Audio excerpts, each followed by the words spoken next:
This man started thinking.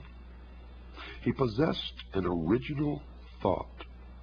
Since the edge had cut through his skin and drawn blood, it might also cut through the skin of the small animals he caught, making it easier to get at the meat. The first knife was invented. He and those close to him, and those intelligent enough to imitate them, increased in number, and the rest died off.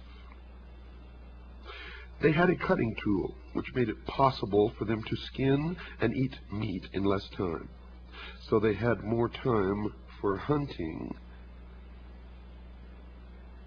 Many of the descendants of this exceptional man became increasingly skillful at breaking and chipping hard stones into sharper tools and weapons. And if you've been to a museum of natural history and you've seen these fine, beautiful flint arrowheads and spearheads, then you know that it took patience and great skill. And this means a further development of the human mind. Natural selection favoring better knife makers went on for hundreds of thousands of years, according to those who guard the secrets of the ages, and even according to modern science. A great many centuries later, a young father foraging for his brood may have come upon a long, straight stick, splintered at one end. Well, he pulled and chewed at the splinters until only one stout point was left, or at least that's how we can imagine that it was done. It seemed to him a very useful stick, for it was sharper than the digging sticks which the women used. He may have remembered a night during his boyhood when a great cat had charged his family's campsite and dragged away a younger sister. Now that he had small children of his own, the memory of that attack was ever present. Lately, he had seen fresh panther tracks. Another family not far away had been attacked, and the mother had been killed. His dawning intelligence told him his pointed stick might be a better weapon against big cats than the clubs which he and the other men carried. So for many days he kept the long stick near him, even when he was laughed at for having what was regarded as a woman's tool. Not only did he possess a greater intellect than his fellow men, but he possessed more courage to resist their laughter. Then one night he heard a faint rustling. He whispered a quick warning to his family. Suddenly a dim shape charged at him in the darkness. Kneeling, he raised the point of his long stick toward the beast. It sprang, clawed at him savagely, then fled. The creature had struck the point so hard that the blunt end of the stick was shoved deep, deep into the ground. Next morning, following a trail of blood, the man found a panther dead from a punctured chest. The long, sharp stick had saved his life and the lives of his family members. In the same situation, less perceptive men, armed only with clubs, would have been killed.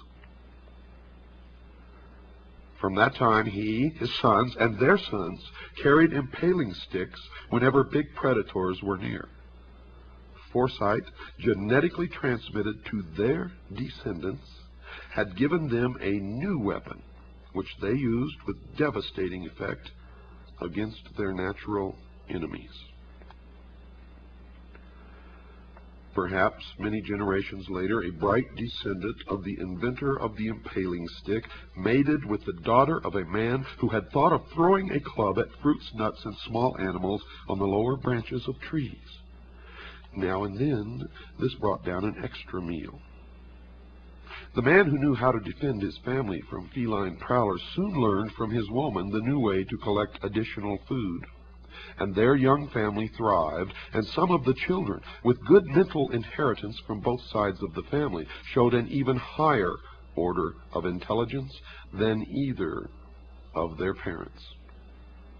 With impaling sticks added to their clubs and cutting stones, men no longer had to be such furtive food gatherers. The hunted gradually evolved into hunters, and in times of famine, when battles over food were fierce, those with impaling sticks threw them with deadly accuracy at members of other hunting bands. Sharper stone knives and spears gave a double survival advantage during times of crisis. But the most telling gains were the increasing sharpness of minds. However incomplete our knowledge of human ancestry, there was scarcely any doubt that the development of brain power, of intelligence, was the decisive force in the evolutionary process which culminated in the appearance of the species to which we belong. Natural selection, they believe, has brought about the evolutionary trends towards increasing brain power, because brain power confers enormous adaptive advantages on its possessors. It is obviously brain power, not body power, which makes man by far the most successful biological species which living matter has produced. Even with man's new weapons and tools, it did not take him very long to decide that in this world the single greatest enemy to be feared was the darkness of night, and all the unknown dangers that came with it. Simply stated, man's first enemy was darkness. Understanding this one fact alone, one can readily see why the greatest and most trustworthy friend that the human race could ever have was, by far, heaven's greatest gift to the world, that glorious rising orb of day, the sun.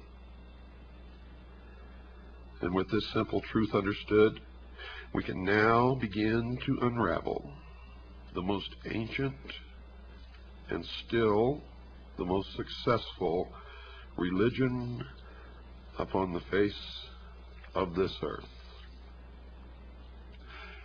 Its success lies in its ability to remain hidden from the rest of the people.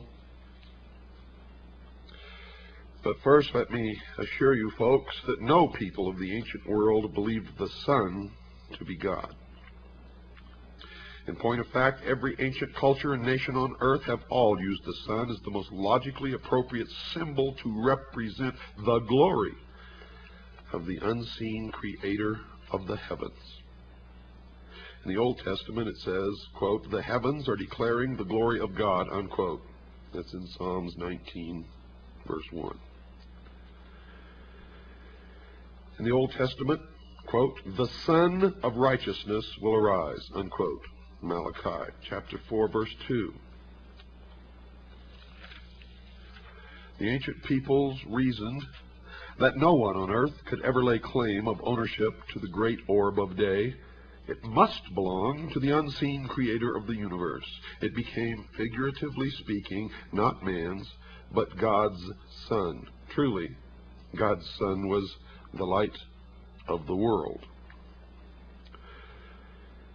As I stated before, folks, in the dark cold of night, man realized his utter vulnerability to the elements. Each night, mankind was forced to wait for the rising of the sun to chase away the physical and mental insecurity brought on by the darkness.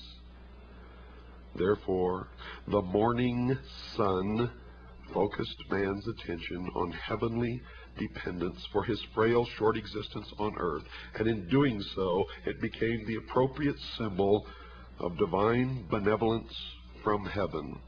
For without the sun there was no light, there was no warmth, and nothing could grow or live upon the face of this earth.